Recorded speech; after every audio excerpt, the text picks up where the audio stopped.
I'm back up at Smallwood Dam. You can probably see it over my shoulder here in the background. This is one of the dams that's located towards the north of Wixom and Sanford Lake, just to the south of Secord Dam. I just got done filming there at Secord Dam. Before I get this video started, I want to thank my new patrons, Kevin, Scott, and Lynn, and for people sending me letters through the mail. So a huge thanks to Rich and Bonnie. All the people and all their support allows me to keep going with this story, to keep documenting this so that people years from now will be able to see what happened here. And if you want to send me anything, I will pop my P.O. box up on the screen right now. There's been a couple people that have actually bought me some drinks and some gas on a website called Coffee. Link for this is in the description down below. Pretty cool website though, because they actually don't charge any fees.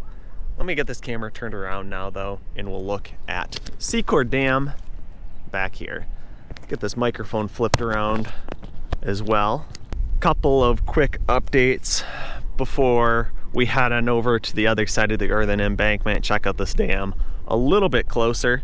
I do still have a GoFundMe set up for a live camera here on Smallwood Dam. I don't think there's been any money contributed to it yet, but they want up here to the north on Secord Dam, a couple miles up here to the north.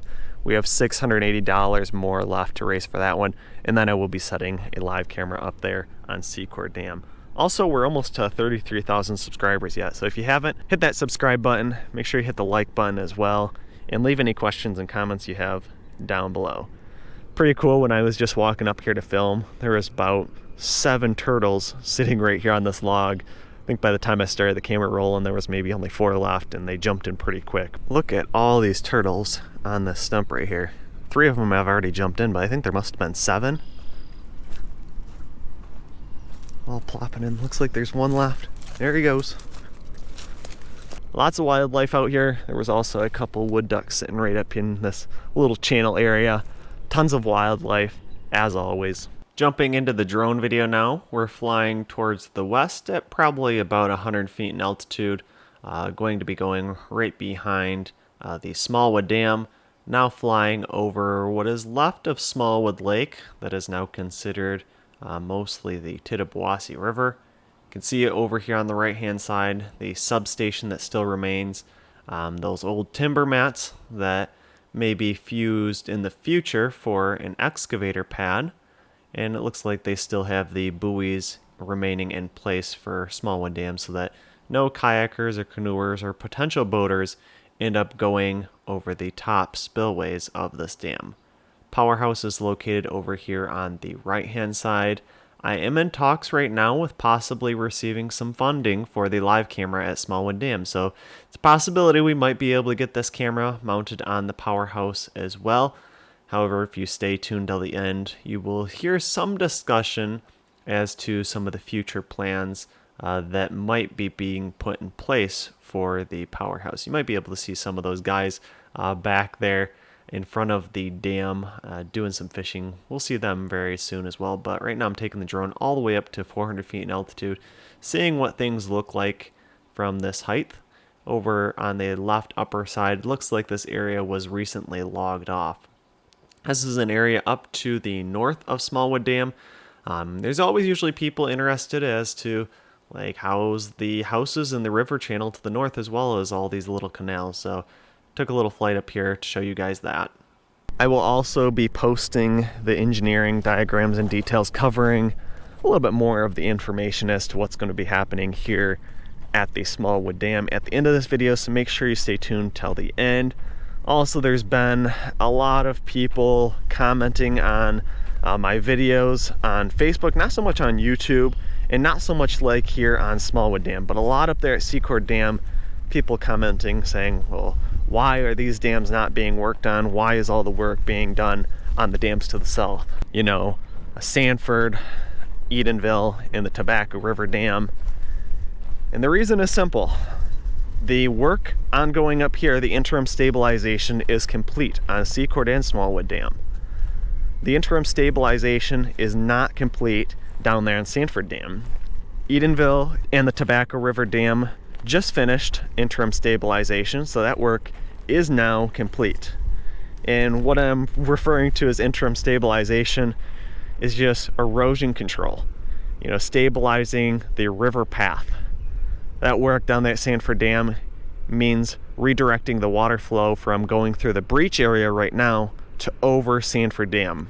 And this work is mainly being paid for by the NRCS, Natural Resource Conservation Service. So the Four Lakes Task Force is incorporating a lot of the interim stabilization design into what will be the final construction design of these dams. That's going to save some money down the road when construction occurs on these dams again.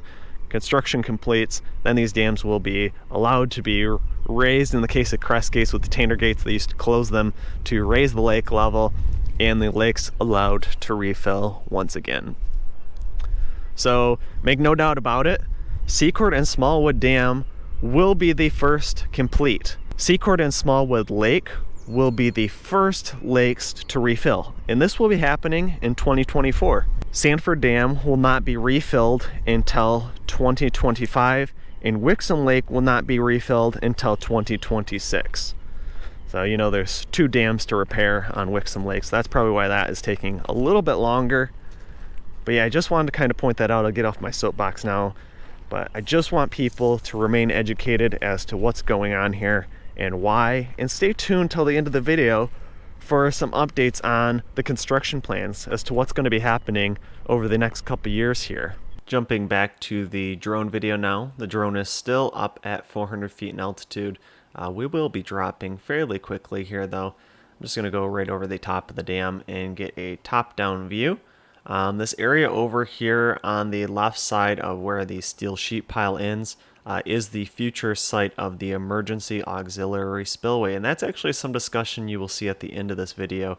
Some of the engineering guys talking through the new plans, the new proposals that are being looked at.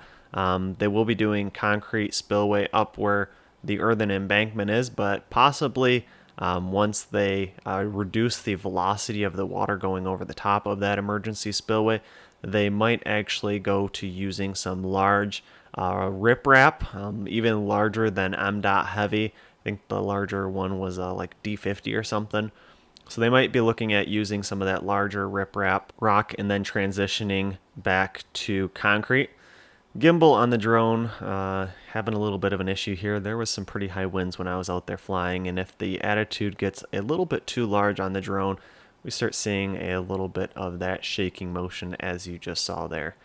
Great shot in front of the dam though. Now looking at the other side, drone is facing towards the northwest now, and we can see all that water flowing over the top of the spillways here at Smallwood Dam. Again, over here on the right hand side, steel sheet pile lined with riprap. That's where all the water was flowing over that earthen embankment about 2 years ago when the Edenville Dam breached, as well as the Sanford Dam overtopped and breached. I'm going to start dropping down from 400 feet in altitude. Drone's probably about 300 feet in altitude now, and we will come right up in front of Smallwood Dam. We'll take a closer look at the powerhouse, and then we will take an even closer look at the spillways. So it looks like there's a lot of white froth coming up behind the powerhouse right now. Soon this will be turned into a lot of cottonwood fluff that actually will contain the cottonwood trees. This is probably why the lake bed is covered in cottonwood and willow trees, is just because they spread so prolifically. A lot of riprap over here on the left hand side. About 2 years ago when the water was shooting out the side of the powerhouse, there used to be a deck on the left hand side of this as well. That got washed away, and now we are coming right up behind the back side of the powerhouse, the front side of the dam, and we're taking a closer look, probably only about 5 feet off the surface of the water. If anyone is interested in the equipment that I'm using, make sure you check out the links in the description down below as well. I post all the Amazon affiliate links to what I'm using, and if you go down there, you click those links and buy anything from Amazon within 24 hours, they kick a small portion of the proceeds back to the channel. So another way that you can go ahead and support the channel. Now over here to the steel sheet pile, let's take a look at the lake bed. Looks like there's a couple small stones, but a lot of these white things you see down here are all zebra mussels. So These are invasive. I know there's many people that are not sad to see all these zebra mussels dead on the lake bed. Looks like there's a couple other shells, some sort of snail. And in this area, not a whole lot of vegetation growth. It's like there's a couple weeds, but out here in the background, you can see many trees. They're not green yet. They will start greening up very soon as we hit our springtime here in Michigan. A lot of these out here are willow and cottonwood trees. So you can kind of see these right here. This looks like a willow tree.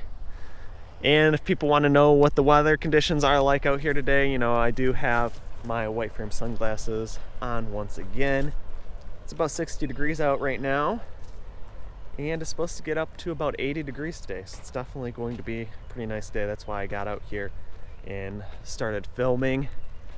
It's been a couple people wondering, well, why don't I get up to these dams as often as well on Secret and Smallwood? So the main reason is these dams are quite a bit further to the north. It takes me about an hour drive to get up this far, and with gas prices the way they are right now, you know, it takes a little bit more money to get up to these dams. I don't think I've ever really showed you guys this area, walking along the steel sheet pile. Not really seeing any riprap. Looks like they did put some stone, almost looks like river rock, river stone here though. Kind of interesting though. This steel sheet pile here was a major reason that this dam did not fail. The water did go over the earthen embankment down here on the side and went around the backside of Smallwood Dam. But this steel sheet pile cutoff wall kept the earthen embankment from failing. I'm going to start sliding the drone to the right, so this area that is directly behind the powerhouse in front of Smallwood Dam now. We're going in front of the spillways now, and you can see the volume of water that is flowing over the top spillways of Smallwood Dam.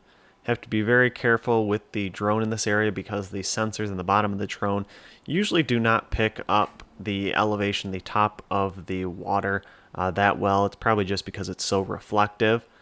So I definitely have to pay attention and be very precise with my motions when I'm flying this close above the water and this close to the dam. A lot of water flowing over top of the sill. Maybe if you pay close enough attention, you might see a couple fish coming over the top of the dam and flowing downriver. Right there on the right hand side, you might see a little bit of that sister wall in the top right of the video that has broken off. This needs to be repaired before this dam is allowed to be closed and Smallwood Lake refilled. It's just one of those repairs that need to be made to the sister wall. We'll come over here to the right. We'll take a little bit closer look at the erosion control that has been put in place. A lot of riprap was used in this area, and it looks like it's doing a great job. It's definitely retaining a lot of that soil, not allowing that soil to erode off of the earthen embankment. The drone is facing to the east, and we are rotating to the south. We will soon be looking down the Tittabawassee River, and I will be flying this direction a little ways because I like to fly down the river, turn back around, and then fly back up to the dam. This always makes for a great shot, seeing some of the wildlife and the scenery around the downriver portion of this dam. There's also those wood ducks that ended up landing down here, so we were able to pick those up. You'll see that very shortly. I'm not sure what that big rectangular thing is floating in the river. Looked like it was pretty heavy though and hadn't moved in quite some time. If you pay close attention to the middle of the river in the middle of the screen, you might be able to pick up a couple of those wood ducks that are now swimming and just about ready to take flight. Made it over to Smallwood Dam now. See all that water flowing through underneath the Tanner gates over the top of the spillways. Standing behind the dam right now, you can see in front of the dam over there, water's actually pretty low right now. You can see that island where there's quite a bit of sediment. Hopefully the lens is staying clear. There's actually a couple water drops blowing over the top of the dam with the wind that is flowing through underneath the Tanner gates. Some of the details as to the construction, the main construction work that's going to be happening here though, is new sister walls will be poured alongside of this current wall down here in front of Smallwood Dam, and new gates will be installed as well. So these Tanner gates will be removed and they will install the new crest gates that open in this function. Those crest gates are a lot more robust. They won't have the issues that the Tanner gates do because the water flows over the top of them. So if you reach an event that there's just so much water passing over the top of the dam, these Tanner gates actually start blocking flow at some point. Then trees get caught up underneath here as well, any other debris flowing down the river, and that starts backing up in front of these dams and limiting the amount of water that can flow through these spillways. Crest gates opening in this direction, you know, if you have debris or anything coming down the river, it'll just go right over the top of those crest gates and won't really be an issue. Powerhouse is right over here. Hopefully we'll be getting a tour inside these powerhouses. I'm trying to arrange that sometime yet this spring, so stay tuned for that video. And over there you can see the grates where the turbines are directly in that powerhouse where the water used to flow through to produce power. Looks like they still have some timber mats over here that they could put the excavator on for future work. And here's a shot up to the north, up over what used to be Smallwood Lake. This is the Tittabawassee River. Still quite a bit of water here. I'm sure you'd be able to drive a pontoon in this, no problem. But that area where all the vegetation is growing up there, and a lot of the areas up here to the north where there used to be canals that went back into people's houses, don't have water in them anymore. So that's where a lot of that vegetation is currently growing. All right, let's head on back. Take a quick look at the earthen embankment. Back to the drone now. There goes those wood ducks taking flight down the Tittabawassee River. And at this point, I'm going to go ahead, turn the drone around, and we will start flying back to Smallwood Dam. So as I mentioned, this is one of my favorite shots to get both here at Smallwood Dam and at Secord Dam, because the areas around the front side of the dam are pretty untouched. They're really natural. Not many houses around on this side. I actually thought I saw maybe a couple fish beds in the river in that location back there. Looks like some of the sand was disturbed. Looks like a couple guys are in front of this dam doing some fishing. I'm not sure if they were able to catch anything. Not sure if we were able to see them get any bites on the camera. Looks like there's a stump sitting here on this island, and a couple more where these guys are fishing as well that must have been washed off the Smallwood Lake bed and deposited downriver. Looks like a little bit of debris there as well that should be cleaned up. I have seen a few pictures that the fishing access has been opened back up here on Smallwood Dam as well, so that's great news to see. And now we are back getting an up-close view at the water coming over the top of Smallwood Dam. In an excellent view, you can actually see the spillway through the water. Up here on the top of the earthen embankment now, you can see the Smallwood Dam over here to the west. Shot up to the north over Smallwood Lake and the Tittabawassee River, the lake bed, and here's a shot of the earthen embankment. So when Sanford and Edenville Dam failed the earthen embankment down there, there's actually quite a bit of water that was flowing directly over the top of this earthen embankment, coming around behind the dam, going through this riprap, and then going down the Tittabawassee River behind the dam. Like I said, this steel sheet pile probably saved this dam from failing. Let's go up here to the gate and take a look. Also want to mention, you know, if people are interested in checking out my other channel, the Mowbray family channel, we're working on building our dream home right now. So we're doing a lot of dirt moving on there. You know, we're building a 1/2 acre pond 25 feet deep. Now there's a lot of people that watch these videos because they like seeing a lot of the dirt moving happening. So if you want to see that, make sure you check out my other channel linked in the description down below.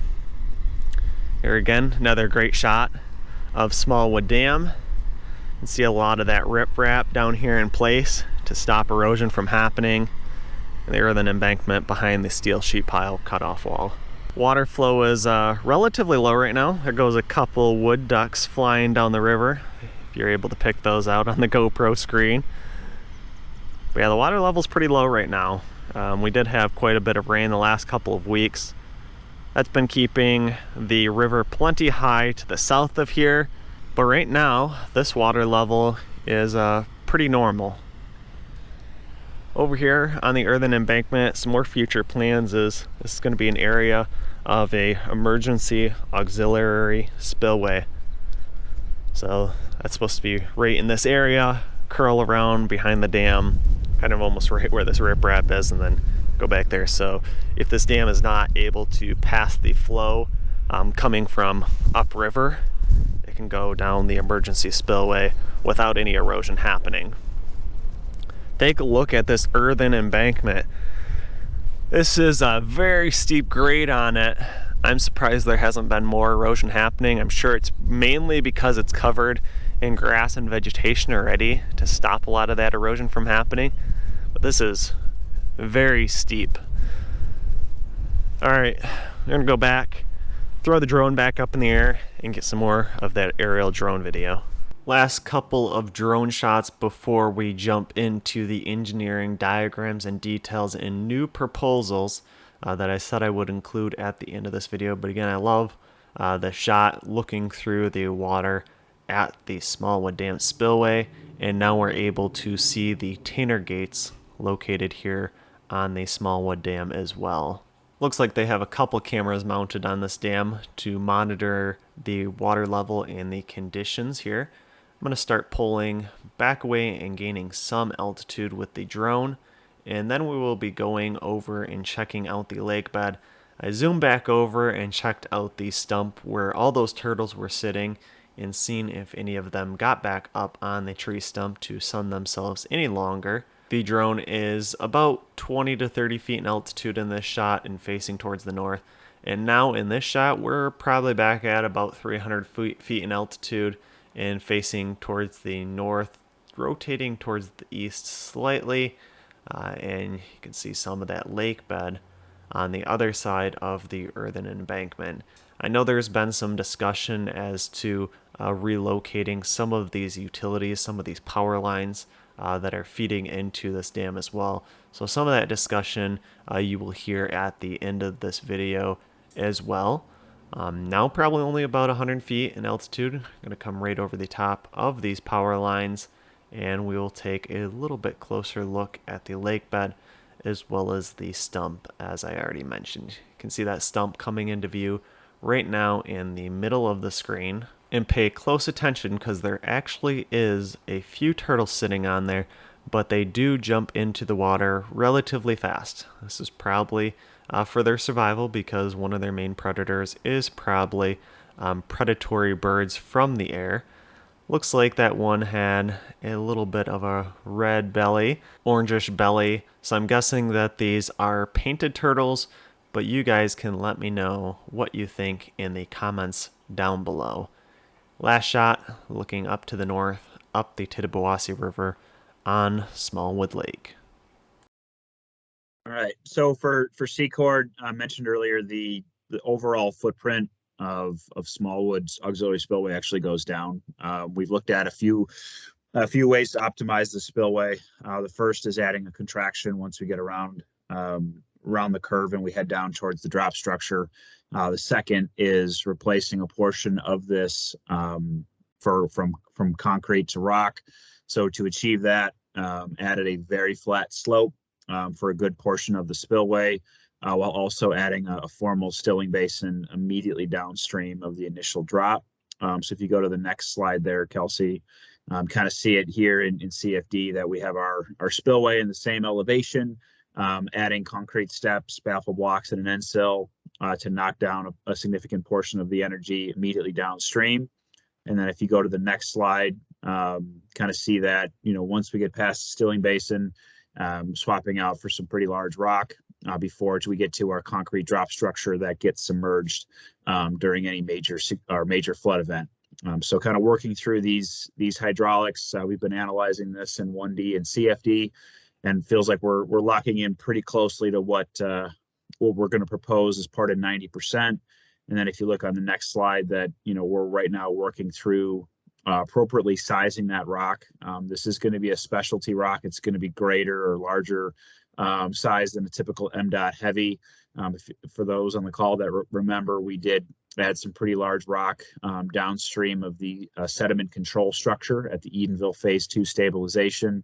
We're looking at some core specs right now, and likely will be larger than that material that has been performing pretty well with some high flows here this spring. So working through that, what that specification will be, but it definitely is going to be specialty, larger than normal, and that'll all be submitted as part of our 90% design. So in terms of, major wholesale changes to Smallwood, really it's very minor, just changing our footprint here a little bit, actually reducing it from what we previously submitted.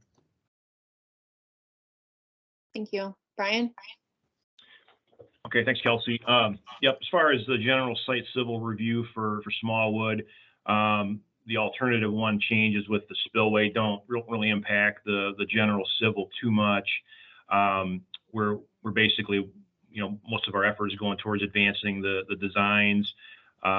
We are, I would say the one impact that we do have is we do have some changes to the powerhouse design as far as the grading that we're going to be doing in order to get the elevation up above the flood elevation. So I think we're definitely looking at a brand new building at the powerhouse, and that's something that we'll work closely with the county on. Other than that, we are just finishing up our roadway designs. The other thing that we're looking at is Smallwood Dam, a little bit different from Secord, has probably a little more of a remote location, and there's more local county roads that potentially are going to be impacted as haul routes. So we're starting to look at potential for road restoration, and so we're working towards engaging the road commission for things like that, but not too much else changing as far as the general site civil. So unless there's any questions, I think we can move on. Thanks, Brian. And then similar to Secord, we'll be modifying the permitting plans, obviously with the changes at Smallwood. The impacts and the permitting sheets won't change drastically, but we will be updating as applicable for the 301, 31, 303, 315 dam safety. And then similar to Secord, we'll be submitting for the other additional applicable permits. So the modifications to the auxiliary spillway will be depicted within the, the Part 31 floodplain sheet. So we'll be modifying the material change and then updating as applicable the cross sections and quantities. And then the same thing for 301 with the change in the auxiliary spillway. You'll just see that change in material, and then if any of the quantities change, that'll be reflected in the resubmittal, and then the cross sections will be updated appropriately. And then the 303, obviously there won't be, at this point in time, there are no proposed changes from the initial submittal with the alternative, so you should be expecting a similar submittal from the initial time that we submitted these sheets. But if anything changes, these will be modified as applicable, and cross sections and quantities will be reflected in the updated MyWaters application. Now let's go ahead and look at the estimated completion timeline here. You'll notice all of these processes are running in parallel. That is to shorten this timeline as short as possible. We can see construction ending, or actually starting November 2022 to spring of 2024. We have financing, engineering, bid letting, and construction all running in parallel to shorten these timelines as short as possible. But if there's a delay up here in financing or engineering, that is going to push all these timelines even later.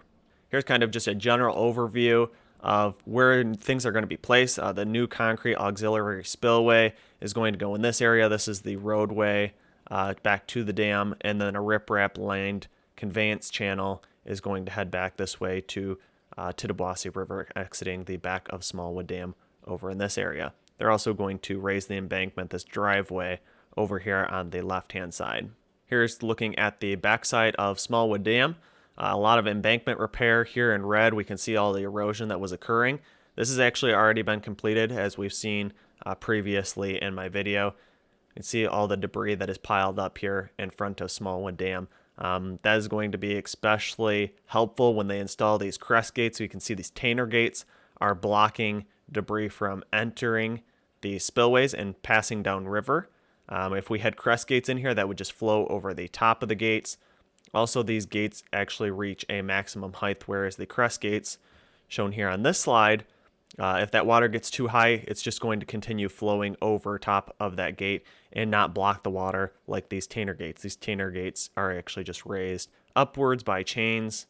But yeah, that is why they're going with these crest gates that are operated by these kind of hydraulic rams. We have one in the open position and one in the closed position. Now I'm going to kind of pass over the slide portion here to Rick Anderson, who's the lead dam safety engineer for GEI Consultants. This was a Four Lakes Task Force webinar.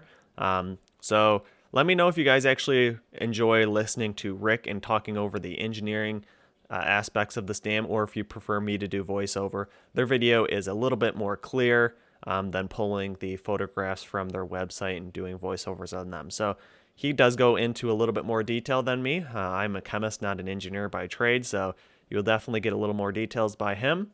But maybe you guys don't want that, so let me know what you like in the comments down below. The embankments, not a lot of change on the embankments other than adding some internal drains, filters, and additional riprap protection. I'll show that in more detail in a bit. But at the gated spillway itself, we're looking to cut down the two rollways, fill those hollow bays with concrete, and then put taller, higher capacity hinged crest gates up on the top to significantly increase the flow and also do a lot better job in terms of passing debris and so forth, which we saw was an issue during the May flood event. On the left, you'll see a new structure called an auxiliary spillway, which will allow water, once it gets above a certain level under flood conditions, to pass over the spillway chute and protect the embankments from overtopping, so that between the auxiliary spillway and the new gates at the primary spillway, we will have sufficient total capacity to pass the flood without risk of overtopping the dam. Next slide. Rick, you may point out that when you said left, it was on the slide, it's on the right, right? Yeah, sorry. When the dam engineer, when we talk left and right, we talk about the perspective of being in a boat on the lake looking downstream. So when I say the left embankment, that's right on your screen. And so the perspective is looking downstream. So thank you for clarifying that, Dave. Next slide. So here's a close-up. That snip on the left shows those new crest gates, walkway over top. We'll have double hydraulic rams in the center pier that will allow each gate to actuate separately. And there's a blow up of that in section on the right. So you can see that gate hinges down, lays flat on the cut down rollway, and allows the water to tumble down the steps into a stilling basin and then out downstream into the tail race area. We're also looking at, I don't show it here, but in what's currently the powerhouse, we'll look to, as hydro is likely not in the long-term plans, modifying that to function as a low-level outlet so we can pass base flows through it in the winter without having to keep the gates open all winter, and also avoid a lot of problems with ice buildup on the structure itself. Here's a nice blow up of the Labyrinth spillway. That will have fusible flashboards on the crest that During normal pool may only see a foot or two of water. Under winter, the pond will be drawn down a few feet, so we don't worry about ice action. But again, during a flood, which would be beyond the capacity of those crest gates, this structure would overtop. Those would lay flat and then travel over the spillway structure and down into a riprap line chute back into the river. So it's pretty tried and true technology that that will, between the two, provide the capacity we need. And here's this gives you an idea of the kind of repairs we're proposing for the embankment, showing placement of filter and drainage stone, an additional riprap, which will have the dual effect of not only bolstering the stability, but also provide a filtered exit for any seepage that does get through, so it doesn't take the fines with it. Thanks for watching, and make sure you hit the thumbs up button if you enjoyed this video. Also, make sure you subscribe so you don't miss the next videos I will be posting, and leave your questions, comments, and suggestions below. As always, I just want to give a massive thanks to the people who support me on Patreon. Never underestimate the value of your contribution to keeping this channel going. Thank you.